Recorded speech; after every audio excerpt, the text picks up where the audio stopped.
Are you ready? All right, here we go. Welcome, it is Verdict with Ted Cruz, live from CPAC 2025. Senator, I like this being our annual time to hang out with fun people.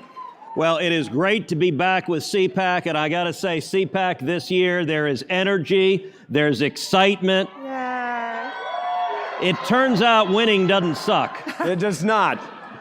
And we have a guest. We have the Attorney General of the United States, Pam Bondi.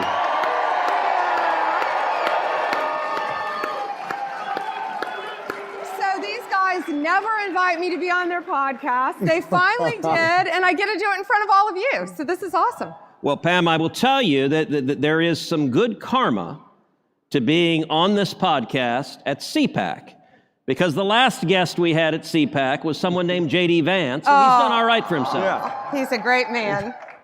So, welcome. Thank you. You have been Attorney General 15 days. It feels like 15 years. I believe you. And by the way, you just got some help. An hour ago, the Senate just finished confirming Yes, isn't that great? Been on the phone with him nonstop. I talked to him on the ride over here. He is going to do fantastic. Sure is. All right, let's start. 15 days. You've come into what I think is the single most important cabinet position in this administration, because we went through 4 years of Biden weaponizing the Department of Justice, using it to attack his enemies and to support his friends. Mm-hmm. So let me ask you, come into DOJ, you've got a mission. You've got a mission to restore integrity to the department, to end the weaponization and politicization. How do you do that? How do you get that done? You know, the volume, Senator, what concerned me the most, it's the volume of how bad it was.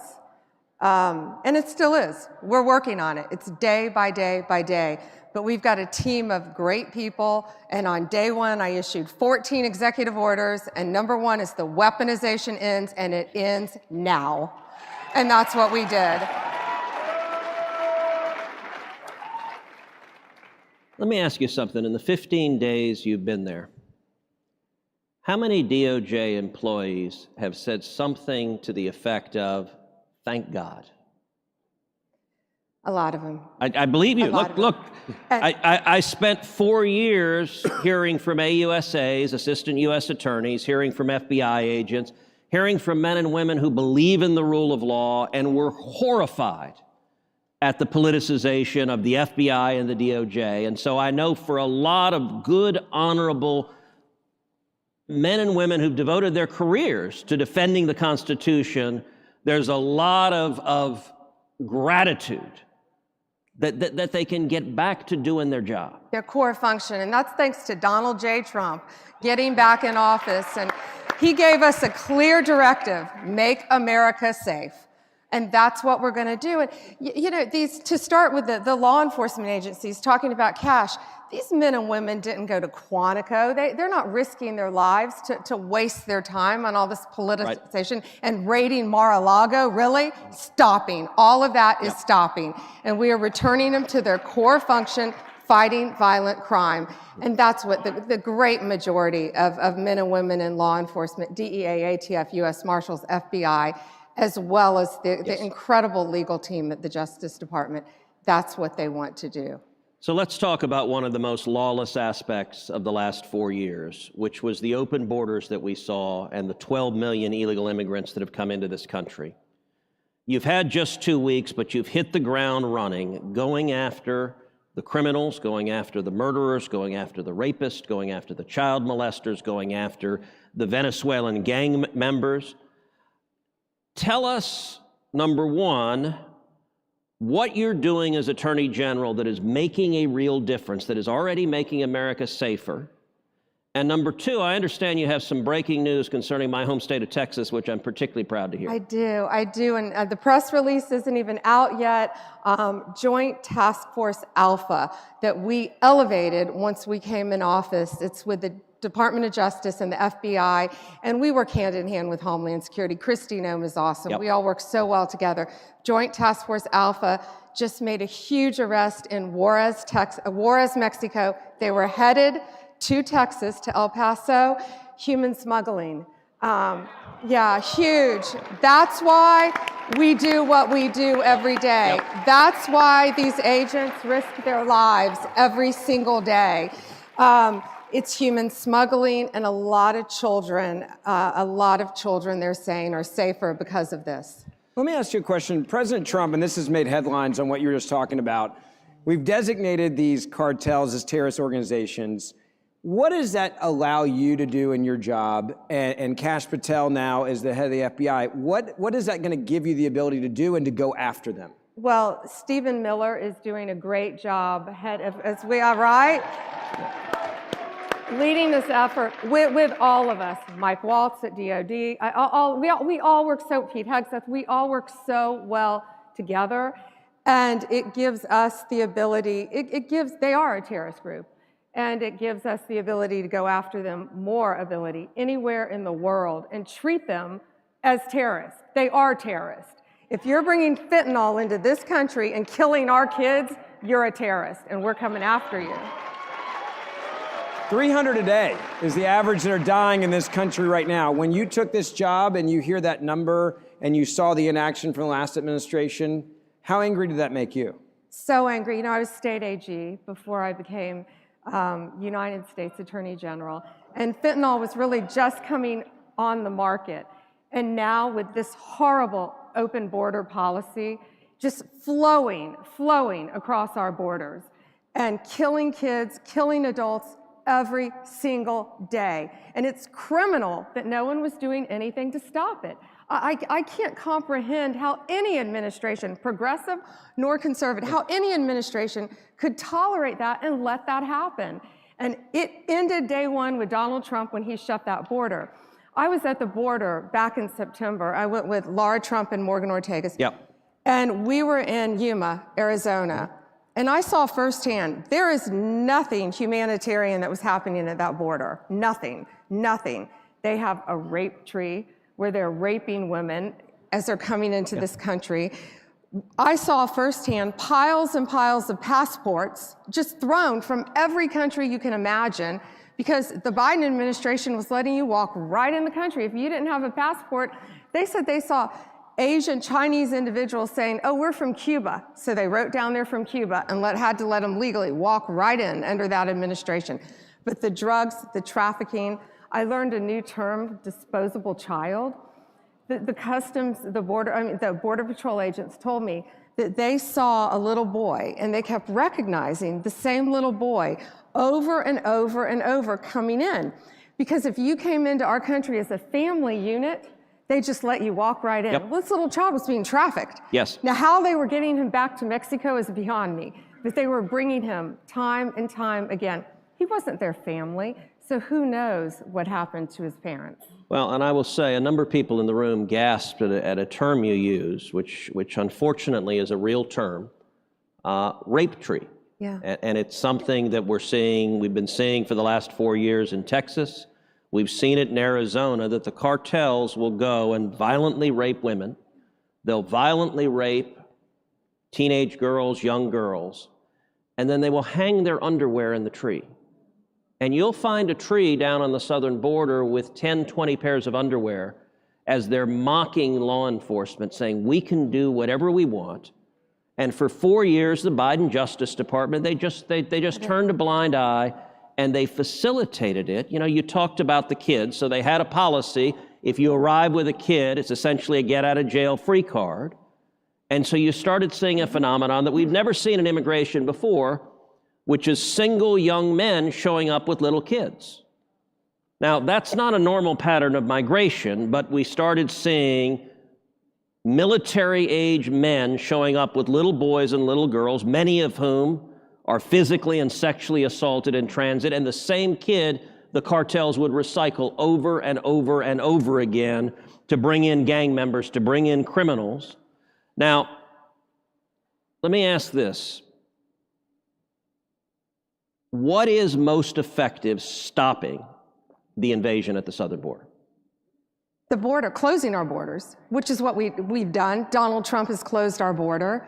But now, of course, we all know we have so many of these illegal aliens, fighting age men, ages 18 to 35, in our country. Yep. Walking around our country. And President Trump has given a strong directive on that. How concerned are you right now about the 12 million illegal aliens who came in under Joe Biden and about the risk of terrorism, of Hamas, of Hezbollah, of Palestinian Islamic Jihad, the risk of terrorism targeting Americans across this country? It's a huge risk, and we all know how bad it is now. And that's what Donald Trump is committed to do, is to take these people out of our country, to prosecute them, to deport them, to get them off our streets. And that's what all of these law enforcement agencies are doing. You know, Laken Riley, of course, that beautiful young woman, University of Georgia, Laken Riley is probably the most prominent name. But look how many Laken Rileys are out there. One victim is too many. Jocelyn Nungery, Rachel Marin. Right. I mean, the numbers just every day. Mm-hmm. And I got to say, so already in the first 2 weeks, you've sued New York, you've sued Chicago. You can clap for that. These sanctuary cities that are fighting, and I've got to say, Massachusetts in particular, actually in our last podcast we talked about this, how Massachusetts continues to this day to have violent child rapist illegal immigrants who they release on the streets and they refuse to notify ICE, they refuse. These are illegal immigrants who could be deported immediately, and the Massachusetts officials take criminals who violently rape little kids. Let me ask you, what is your message to a mayor, to a local official who wants to defy federal immigration law? Well, our message is very clear. I sued Illinois first, Chicago, first day, and I gave a very strong warning. If you don't comply with the law, you're next. And guess who didn't listen? New York.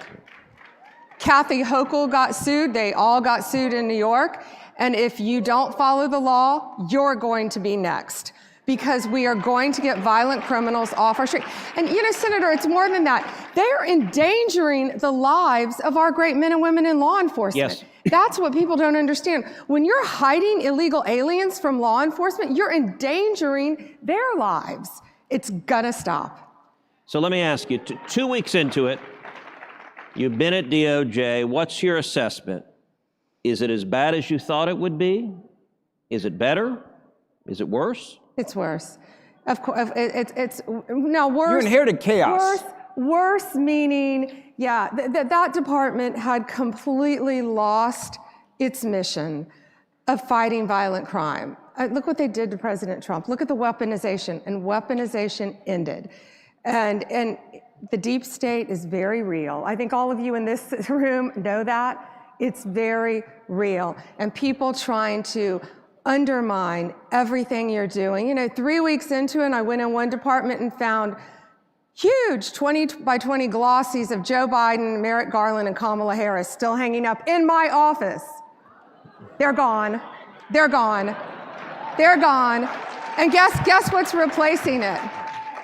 A very handsome photo of a man named Donald Trump is in place right now. Not the one in the hallway, right? That picture? That one. That one, okay, I like that one. That one's replacing. But you know, I make light of that, but that's what's happening. Yeah. You know, he had been in office 3 weeks, and the deep state still had those pictures hanging, and to me, that's defiant. It's insubordination, not going to happen. But you know, what we said, most people, the majority of the people are great people who went to law school, became prosecutors, became law enforcement agents, to fight crime. You've spent your professional life as a prosecutor. Career. How important is it to you to go after bad guys and to get bad guys off the street and keep people safe? It means everything. And the drug epidemic, you know, the fentanyl just flowing into our country now, the terrorists, the gangs, TDA, Trans-Dagua, MS-13, all of the gangs who are now terrorist organizations. We've got to stop them. And that's why we do what we do. And we all have to work together. And working with Homeland Security has been great, too. So one of the most shocking statistics from the prior administration is the number 300,000. 300,000 children that the prior administration had in custody and that they lost, that they do not know where they are. We know that many of those children are being abused right now. Tell me about the efforts you and Homeland Security and the Trump administration, the efforts you are doing to find those children and to get them out of harm's way. That's top priority, and that's Donald Trump's top priority, to find these victims and to save them. And that's what I truly can't comprehend how any administration would let that happen and not care. And that's what we're all fighting for. And you say, when you take a job with this incredible volume, you think, how do you do it? How do you focus every day? And you do it by saying, if I can save one life, it's worth it. Well, it's a lot more than one. But it compounds. That's how you start off, one life. And it is thousands and ultimately more. So I want to say something to the folks here at CPAC, which is, as many of y'all know, Ben and I do this podcast, Verdict with Ted Cruz. We do it 3 days a week. We do it Monday, Wednesday, and Friday. We've got roughly 1 million unique listeners all over the country. And we do this to go around the corporate media, to go directly to the American people and to bring the truth and bring the facts. So I want to ask everyone here, many of y'all already subscribe to the pod, but I want to ask everyone here to pull out your cell phone right now. Pull out your cell phone and text the word verdict, VERDICT. Text the word verdict to 24005. Again, 24005. When you text verdict to 24005, what you'll get back is a link to subscribe to the podcast. Now, if you're under 40, you know what I'm talking about. And if you're not, ask your kids or ask your grandkids. Although I'll say, if you're at CPAC, you're pretty hip and connected. So you may know as well if you're here at CPAC. But every Monday, and subscribe doesn't mean it costs you money, to quote your dad. Oh, my father points out that my dad is 85, and he said when he hears subscribe, he thinks it's a magazine subscription. There's no charge. It just magically appears in your phone early in the morning on Monday, Wednesday, and Friday. And we bring in guests like the Attorney General of the United States, and we focus on what is happening, the victories that President Trump is winning, and the news that the corporate media won't cover. Yeah. I want to ask you... 24005. I want to ask you a question. It's one that I've been dying to ask you, and it deals with all of the pardons that were given out from Joe Biden at the end. There were a lot that went to his family. Mm-hmm. It is what it is. There's one person he did not pardon. That would be himself. There are a lot of people that think there should be accountability.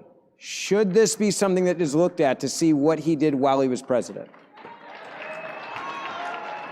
Don't you find it very interesting, though, that they attempted to prosecute the president for having documents in the most secure place in the world other than the White House, Mar-a-Lago, and he had the security clearance to take them, yet Joe Biden, who had no security clearance to take them at the time, had them in his garage with his drug addict son going in and out of his garage, yet what did they say about him? Too old to prosecute. Frail old man. But listen, Donald Trump and I have not talked about that at all. This is not about targeting. This is what they do to us.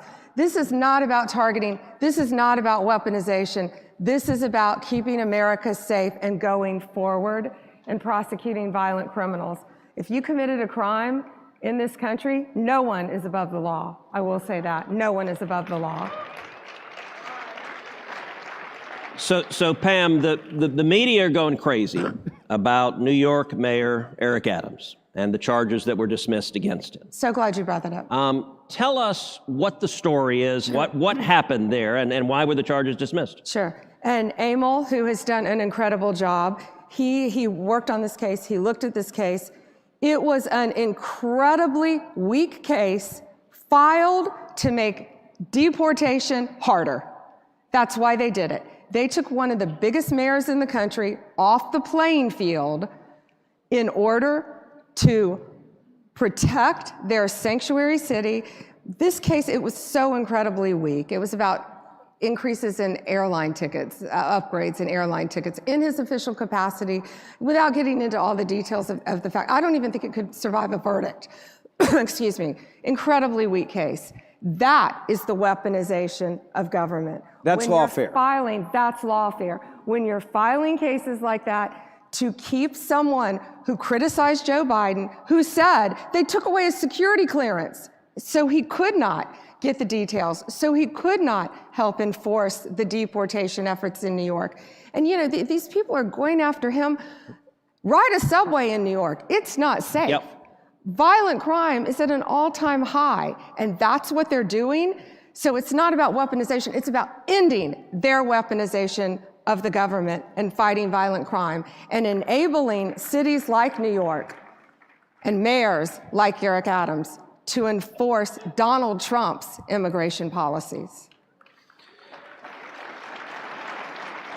I want to ask you, and go back to something you said a moment ago.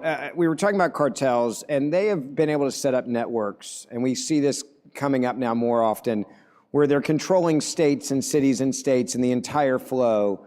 And they've been able to do this and set it up without having to worry that anyone's going to stop them.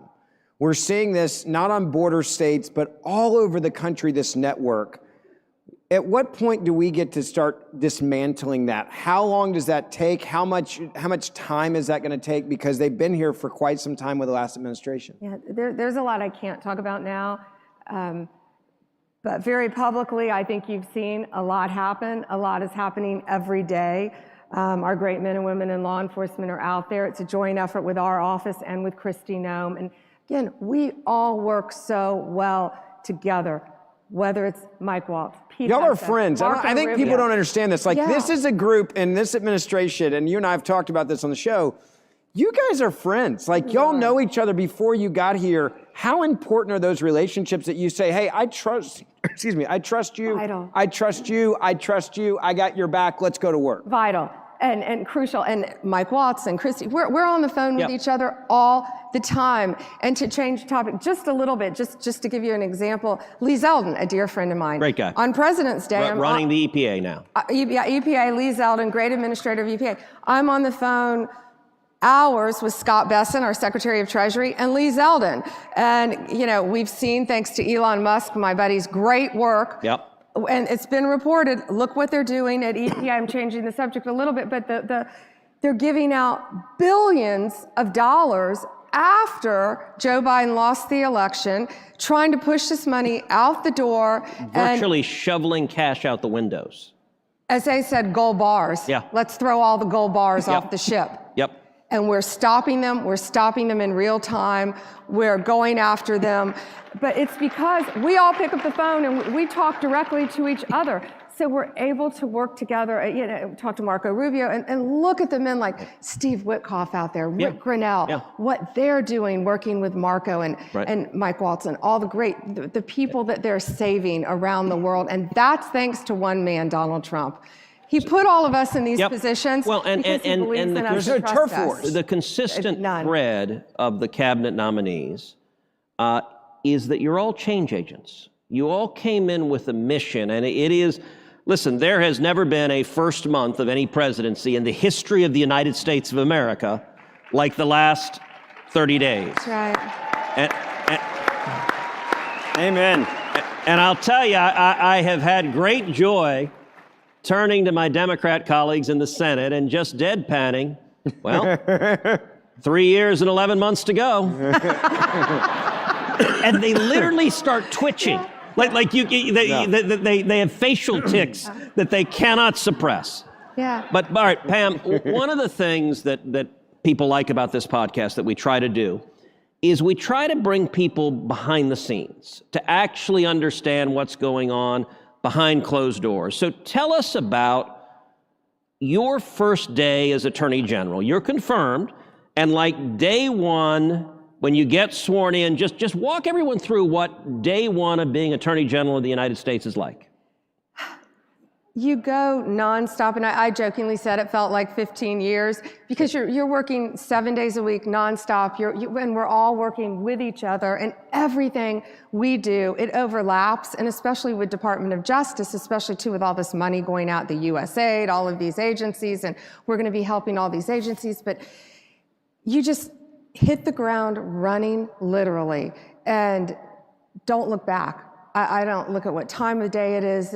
I don't think I've slept in 15 days, but you don't want to. And then when you find out about this human trafficking ring that was just broken up, that's why we're all doing what we're doing. And you just keep going forward. And our directive from our boss is so easy, especially on my end: make America safe. And so you just don't, Senator, you don't even, my hardest thing now is I forget to eat. You forget what time it is, and it's 6 o'clock at night, and why do I have a headache? Because I haven't eaten today. But you're going nonstop. And it's not me, it's an entire team. I've got Chad Mizell, I've got Emil, I've got Todd Blanche, thank goodness, coming in, and we've got Kash Patel now, so they better look out. How nice is it to have a boss by the guy by the name of Donald J. Trump, who just lets you do your job? Exactly. I mean, there's a lot of presidents in the past that have really tried to keep their thumb on people. It seems like he's saying, go. And go get it done, and call me when you need me. Go. He has trusted all of us in all of our various capacities and all the different roles we have, whether it's education or agriculture, all the cabinet, labor, all of the different cabinet secretaries, just to go out and do the best we can. And we want to make all of you proud, and we want to fulfill his directive to make our country great. That man sure didn't need that job. He's a good friend of mine. Yep. And I love during my confirmation hearing when they get on me because they say I'm friends with Donald Trump. Yes, I'm very, no, I'm not friends with him. I'm good friends with him, and I'm very proud to work for him. When you look at weaponization and politicization, part of it is using it to attack your political opponents, and we've seen 4 years of that under Joe Biden. Yeah. Another part of it is turning the other way at your political allies and refusing to enforce the law against them. And I think one of the most egregious examples we've seen over the last 2 years is the rising anti-Semitism on college campuses. Amen. The violent protesters and rioters, many of whom are not students or not affiliated with the universities, and they are threatening students. You look at Columbia University, the Orthodox rabbi there sent out an email to the Jewish students on campus and said, do not come to campus because the university cannot and will not keep you safe. And the Biden Justice Department did nothing. They investigated nobody. They didn't follow the money. They didn't indict anyone. They didn't prosecute anyone. And they did not enforce Title VI of the Civil Rights laws, which say that if you are tolerating harassment on the basis of ethnicity or religion, that you will have your federal funds cut off. How is the Department of Justice different today, and what will your approach be to anti-Semitism and threats of violence directed against Jewish students on campus or any other students on campus? We have an October 7th task force that we started, and we will protect you. When I was just a citizen, before I had this job, what you said, I'm watching these aren't peaceful protests. We all believe in peaceful protest. I'm sorry, unless you're a liberal and you don't want a parent to quietly pray outside an abortion clinic, or you're a Catholic, or a parent at a school board, they're going to call you a domestic terrorist.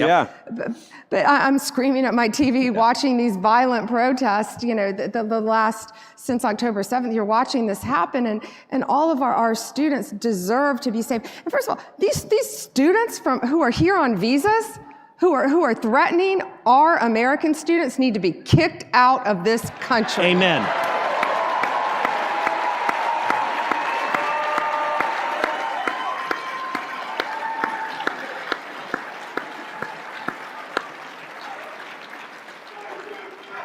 It is refreshingly simple to have an attorney general who has the approach that you're going to follow the law and enforce the law.